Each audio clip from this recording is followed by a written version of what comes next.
Welcome everyone to yet another exciting episode of WHU Inside Business. Today I am welcoming Frank Bilstein, who will be a well familiar face to some of us on campus, but also especially those looking to pursue a career in consulting. Because Frank, you had, to say distinguished career in consulting is perhaps not quite giving it justice. You obviously started off in industry actually before making the jump to SKP back in its early days, spending some time out in the US, seeing really the growth of SKP becoming a forefront and powerhouse when it comes to pricing consultancy. And then at some point, of course, becoming senior partner with Kearney. And obviously there you'd seen really different cultures, different perspectives. And I think all of us here would love to understand and learn a little bit more about the wisdom that you have to share for some of us, whether it's undergraduate or postgraduate students thinking about pursuing a career in consulting. Oh my God, that is a broad question. I should say that, when I was still at WHU, I was actually quite scared of consulting. And I didn't apply at any of the major firms, because I was actually scared of failing the interviews. Can you believe it? So I would love to tell you the story how I meticulously planned my career and ended up where I am today. But, fact of the matter is I owe it to luck and chance. And so I'm a personified randomness when it comes to career planning. So the reason why I ended up in consulting is I was actually in Japan working for, at the time, the largest chemical firm in the world called Höchst. And they got this German newspaper, the FAZ, with a 4-week delay. And as I was sifting through the newspaper, I saw the one and only job ad that this consulting firm, SKP, had ever placed for experienced hires. So I saw that with a 4-week delay, and I was like, maybe why don't you give it a try? So I applied from Japan for this position. The rest is history. But, had I not received this newspaper that day, I probably would still be in an industry role. I don't know. So, is there a lesson to be learned for the WHU graduates? Other than career planning is probably obsolete because things just happen to you, right? So you just need to be ready for things to happen to you and hopefully make the right decision. So unfortunately, I don't have a more structured lesson to impart on you guys. Well, I agree. I think sometimes the best things in life, or really life, just takes you in quite miraculous ways, spontaneously, and it's quite difficult to always be that meticulous planner in advance. Not always the right attitude to take to begin with. But obviously, when you joined SKP, it was just at the peak of it becoming really the pricing powerhouse that we know it today. You've obviously also spent some time out in the US consulting organizations, as far as I understand. I'd love to understand, obviously, that must have been quite a journey, then the .com bubble and all of that, whilst focusing on pricing, but also the broader SKP consulting work. I'd love to get your take on it and really what was it like? Yeah, so SKP at the time when I joined had, I think, less than 70 employees, 70. So it was a really small shop, and it was a weird consulting firm in that it was actually run by Hermann Simon, being the professor he still was at the time. So, and I felt this quirky culture, that I kind of jived with me. So I kind of like that. So I was, having a little bit of industry experience, I was all of a sudden like an experienced hire for SKP because all of the other folks had come straight from university, some of them being assistants of Hermann Simon as the professor. So, I loved them, they loved me. So I quickly got more responsibilities in a matter of months, and then the subsequent years, I got a lot of responsibility, but I wanted to get a PhD at WHU. So I stopped after 2 years and went back to school. And I started working on my PhD, but that was the .com time, right? 99. Geez, I'm that old. So, and in a matter of weeks, another guy at Hochzermeyer's chair, we got together and founded a new company, right? So that was quite an experience, quite a ride for a year and a half. It didn't work out. So basically, I stopped my PhD. We did a .com gig, and it failed spectacularly on many fronts. So, and then I was like, so what am I going to do? So I took a break of half a year, which I used to complete my master's in literature, and to figure out what to do next. And so I talked to all sorts of people and, considered going back to industry, going back to consulting, doing another startup.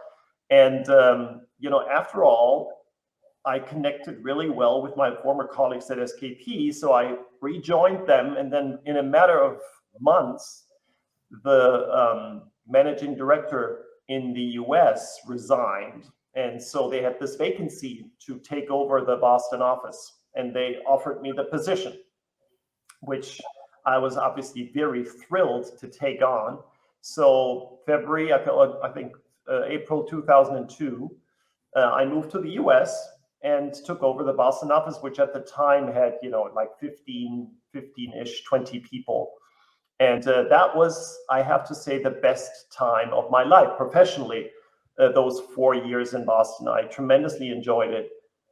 Wonderful team, great clients, developing content, writing a book for Harvard Business School Press together with Frank Luby. So we had so much fun there. And then obviously that qualifies you for more stuff. And at the time, SKP was preparing for the eventual retirement of Herman Simon. So they established a global leadership team. And then I think it was 2006 when I was voted to be part of that leadership team. So I did that for another 5 years when I was back in Germany. And then I realized that probably, my own development and the company's development had grown apart. And I was not the right leader to lead SKP to where I wanted it to be. So there were a number of things that I didn't like, and I was unable to change them, or let's say I was unable to convince enough partner colleagues to enact the changes that I thought were necessary. So that was the key reason why basically I resigned from that global leadership role and was looking for, let's say, how do you say, greener pastures, right? Grass is always greener on the other side. And it was at that time another piece of chance happened, because I got a call from an executive search firm, and that was Kearney. So Kearney was looking for someone in my commercial excellence role, and I was like, Kearney, aren't you guys bankrupt? And but actually, I confused Kearney with Arthur D. Little, which was bankrupt at the time. So, anyways, I ended up meeting incredible people that I'm still friends with today, and so from that on, I joined Kearney and basically continued to build on the stuff that I had learned at SKP. First in a global role, and then that was kind of too stressful for me, so I focused more on large clients in Germany, and so that was my journey through consulting. So I've seen the startup feel in consulting, I've seen and the big corporate feel of Kearney, which at some point was listed as part of EDS many years ago. So it's two very different, very, very different cultures. And I like the Kearney one much, much better. And I want to pick up on this culture piece, because if I look at our colleagues, whether they're undergraduates or postgraduates, are considering to go to some of the big names, especially the North American headquartered ones, consulting firms, which do have quite a different culture, versus some of the more local German-orientated consulting firms who are headquartered here. Having been on both sides, quite frankly, what's your view? What's your advice towards students thinking about this decision? Yes, that is of, well, let's say, if you intend to stay in consulting, so if you intend to make partner, that culture is of utmost importance. If you only do a few years, then honestly, it doesn't really matter, because then it all depends on the project teams you work with. And, you know, there are good teams, there are bad teams. Sometimes you're stressed out, sometimes you aren't. So that is not indicative of a company's culture. But, you know, if you make partner and then being part of a governance structure, that's where the culture really matters. And, you know, as much as I like the startup feel of, you know, an up and coming firm, I really valued the established processes and the, you know, the rigor and the ethics of the North American Kearney type firm. Now, again, did I care about this when I left university? No, not at all, right? But, you know, if you're in this for 10, 15 years, then you start to realize how important this stuff gets, right? So anyways, take a hard look when you have joined a consulting firm, how the partners deal with each other, how they operate, what's the governance system at the partner level. Again, you know, for the first few years, it doesn't matter, but then make your due diligence. But then, you know, you're working for them anyway, so you should have access to how they run the business. That's really interesting. I think the other development we're seeing is a far larger number of students is willing to not start in consulting, but rather go do something entrepreneurial and then potentially join the usual grad scheme, whether it be McKinsey's or Bain's, or join new vehicles like BCG Digital Ventures. You were, I'd say, quite an unusual case, joining a consulting firm as somebody with prior industry experience, having seen both sides. I mean, what's your take on it? Would you recommend students to go pursue what your heart is telling you, be the entrepreneur, or go into consulting straight away just to get that breadth of experience early on in your career and then make hopefully better choices later on? Yeah, it probably doesn't matter, quite honestly. And I think that is very helpful in that there's nothing that defines your career, you know, whether you start in consulting or whether you join consulting later. I don't think it really has a big impact. I think it's great that people have more choices today, especially on the entrepreneurial side, which wasn't on vogue, you know, when I graduated in '95 as much as it is now. So, no, I think you can be pretty relaxed on what you start with. You guys are younger than we are anyways, right? So when you graduate, so I think you should be, it really doesn't matter, you know, after 10 years in a given career, then you should start kind of looking, you know, which direction do I want to go?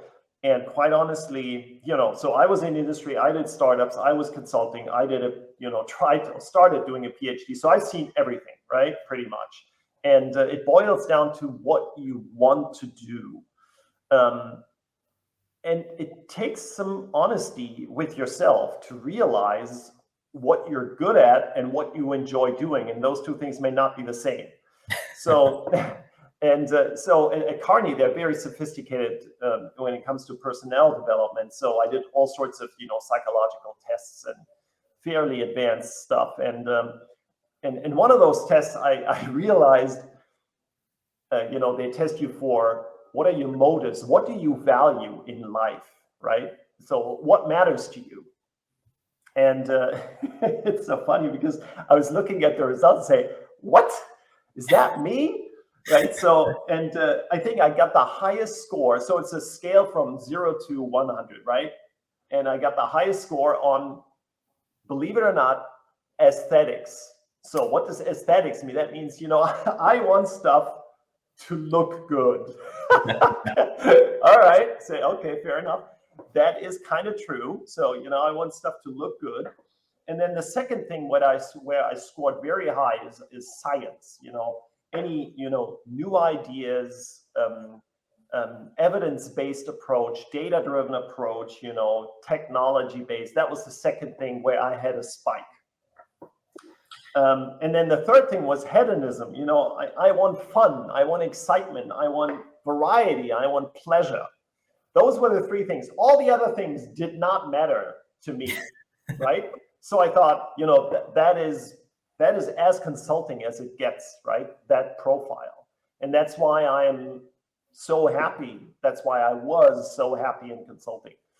Yeah. So sorry, go ahead. I was going to say, I mean, with that, I'm surprised you're not still in consulting. So well, I kind of am. I still am in consulting because, part of the work that I do in this foundation, in this small foundation that we founded, is helping other companies that help change the world become better with the expertise that I'm good at, which is centers around monetization. So we help other companies and organizations improve on that front, which is in essence a consulting role. But now there's no need to push to sell a project for 3 months and 5 people. Sometimes a 1 hour conversation is enough to solve their challenges in fundraising or product design. And I have to say I quite enjoy that in this imparting your expertise and making an impact in a very effective and efficient manner, as opposed to selling a consulting project, which I also enjoyed, but it's I've done this for a long time. So that's why I'm saying I kind of am still in consulting, but on a much lower level, obviously. And I don't believe all of our viewers will be familiar with the Lange Foundation. I would be surprised if anyone knows it. Yeah. In your own words, I mean, we'd love to get a bit more detail into it. What gave you the idea, and really what's the concept? And perhaps you could share a couple of case studies with us. Yeah, it's really there's not much to talk about because it's a very small operation. So I had the idea actually at a company event. What if I did the same kind of work that I do for the big corporates? What if I did the same for charities, right? And honestly, I had never had this idea before for 25 years, right? So it dawned on me very suddenly, and then I thought, why don't I do this? And I was thrilled by the idea. So that was one part, and that was really the trigger, and that's what set everything in motion. But there are two other thoughts that shaped this thought, and it's very personal reasons. So one is, I never wanted to have kids, and then we still got them, and it turned out to be the best thing ever in my life. So my kids are now 10 and 14, so on the verge of no longer talking to me, right? So there's a time window that is closing when it comes to your relationship with your kids, because eventually they go, right? They leave home. And then if you have worked all the time, you have not enjoyed their company. So that's one thing. The second thing is my father developed Alzheimer's disease right after he retired. So basically, I think at the age of 63 or so. So he had no opportunity to enjoy life after retirement. So I thought, what if I have inherited the same genes and the same thing happens to me, which basically means I have another 10, 15 years to enjoy. And if I spend my time at airports, flying back and forth to clients, that's not a good use of my time. So those two things together with this big idea, well, let's help the nonprofit world. That led me then to exit my consulting career and set up the foundation. And I don't need a foundation to do the pro bono work that I do, right? It's more like to have a name for it. That's all there is to it. So that's what launched this this idea. And usually, I have like a number of calls a week where where people from nonprofit organizations, but not only nonprofit, but also, businesses that, for example, work against climate change, but, are for profit, but they still do something that I value, that I think makes the world a better place. So in that sense, social businesses, when they have a monetization challenge or specific questions on fundraising, we try to address them by giving my expertise. That's the majority of the work that we do. We also do projects, in a classic sense, developing a fundraising products for some big organizations. But, I like best if it's just a one-off conversation and then the problem is miraculously solved. No, of course, it's a good approach when it works. Exactly, when it works, yeah. But that's but again, so we do not only the imparting the expertise in a short conversation, but also small projects over a period of months where we classic consulting work. And then the third thing, I have actually done that once, was kind of coaching a fundraising organization over a period of, I think it was 3 or 4 months. We would get together on a weekly basis and then basically structure the work and set up tests and approve the process. So that was almost like almost like running a department, right? But that's not what I usually do. This was just an exception. No, absolutely. I find this topic of working with NGOs really important, because my first internship actually on a personal level was working in an NGO in DC, and I was just surprised at just the utter lack of digitalization in what was a multi-million-dollar operation at the time. And I think more people should get involved, especially with that skill set of somebody like yourself. I want to pick up on a particular topic, which is obviously climate change, very important for a variety of reasons to all of us. I'm led to believe that you've done some really interesting research into this space when it comes to using behavioral statistics and actually thinking about climate change. I'd love to understand a little bit more about that.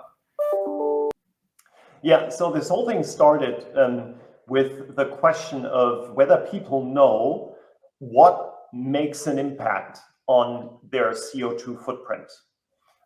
So I launched an initial survey in, I think it was Germany or the US, I can't remember.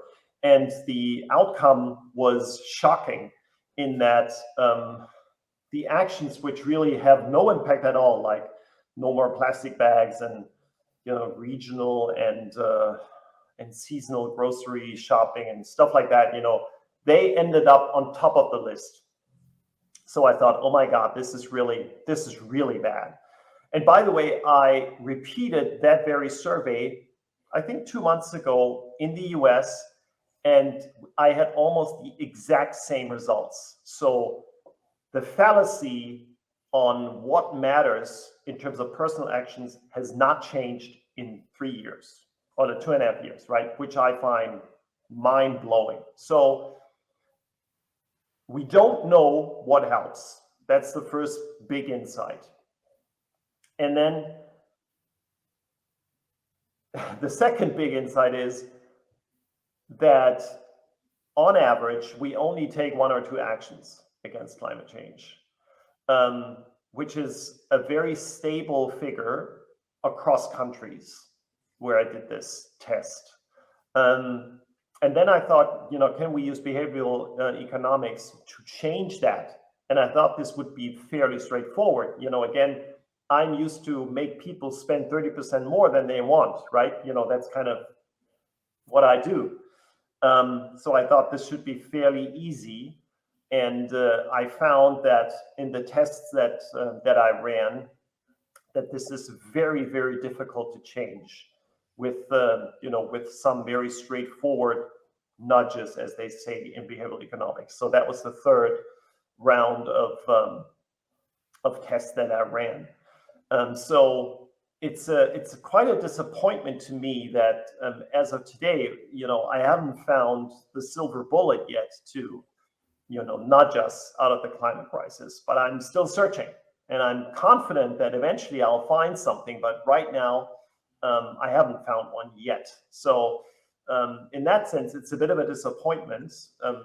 And I spent, I think it's 15 studies with more than 20,000 respondents in total, right? So it's a fair bit of research that went into this, and the results are shocking.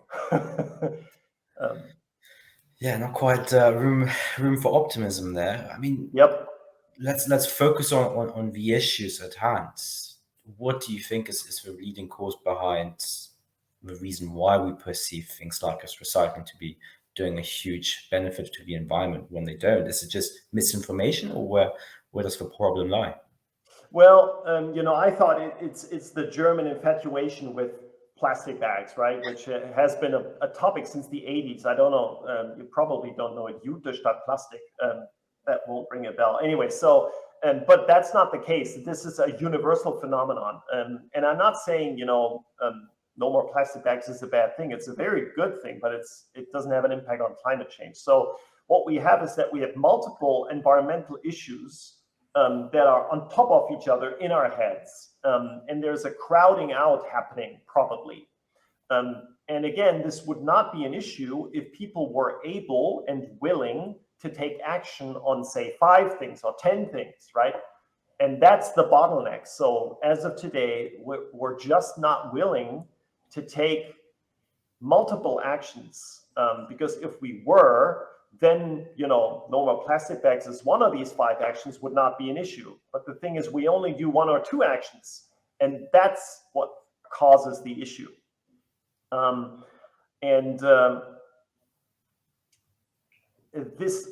We will be able to change this. I am certain, right? It's just a matter of finding the right, as they say, intervention to nudge us in that direction. But as of today, because we only do 1 or 2 things, the confusion we have in our heads and everything that we hear about what matters to the environment, and plastic bags obviously matter to the environment, that causes this confusion. Yeah. In addition to this, we have, hardcore disinformation going on. For example, I could not believe it, and I think it's still there. So if you go to the website of the Environmental Protection Agency in the US, they have a CO2 calculator. And the CO2 calculator doesn't even mention, I'm not making this up, you can look it up yourself, it doesn't even mention the impact of flying. Flying is not part of the calculator. The second thing that's not in there, which is a top 5 lever, is meat consumption. They don't even mention it, right? So, apparently both aspects were lobbied away, probably still in the Trump years, right? And they haven't changed it since then. So, if the government doesn't even inform people the right way, we shouldn't be surprised that the message kind of doesn't get through, right? So it's multiple issues at hand here. Sorry. No, absolutely. And I think it's vital that on one hand we get a clear information process, but also we can figure out the right approach to take in, encouraging perhaps more actions, or the actions that we do take become more meaningful. And I think some of our students and listeners overall would love to kind of find out how they can get involved with perhaps some of your work on the climate change side, but also the foundation. Is there a way for students to get involved with you? Oh, yes, of course. So we work with the volunteers. So former consultants, or some of them still work as consultants, and they help doing various projects. And I tremendously enjoy working with them. And it's always, it reminds me of my old consulting world, right, where I work with very smart people. So if people want to get involved, I'd be more than happy to, find specific things depending on the time that they have, and support, for example, or help me support other NGOs, or drive forward the research. The thing that I need the most help, because I cannot do it myself, is basically, I got this idea of making climate-friendly behavior a new social norm, and this idea of basically a badge type system to be placed in social networks. And to develop this kind of thing, I would need coding skills, which I don't have. So if anyone at WHU has coding skills, let me know, because that would be a great support. But other than that, anyone who's smart is more than happy to join and work on very specific challenges, whether it's helping NGOs or trying to find the silver bullet against climate change behavior. Fantastic. We'll be sure to publish all the relevant details and ways to get in touch with you. Frank, last question from our side, and we ask this to all our esteemed guests, is if there was one book you need to pick that you'd love for everyone to share and to have read at least once in their lifetime, what would it be? Yeah, this is a very difficult question, especially, I studied literature, but again, I know this is not about fiction, right? So I always had this vision, no, not always, but, for the past 15 years, I had this vision that business education should start with neuroscience, because, our brain determines how we behave. So we need to understand how our brain operates, and everything, from marketing to HR to accounting, everything follows from there. So I thought that, we should turn our business education on its head and start actually with neuroscience, and everything follows from there. And if you buy into that idea, then the one book, which is, Nobel Prize winning, obviously, would be Thinking Fast and Slow by Daniel Kahneman, which is, I think someone said it's a lifetime worth of wisdom in one book. It's, in contrast to many other business books, which have basically one idea and then they spread it on 250 pages. Thinking Fast and Slow is like an idea on every page. It's one of the most dense business books out there, but the richness of the insights and the relevance to everything we do in business and in personal life is just mind-blowing. So if there's one book I would really recommend everyone to read, would be Thinking Fast and Slow by Daniel Kahneman. Fantastic. Frank, really appreciate you coming on the show today and for sharing some of your wisdom with us. And of course, thanks you to all our listeners today for coming in, tuning in.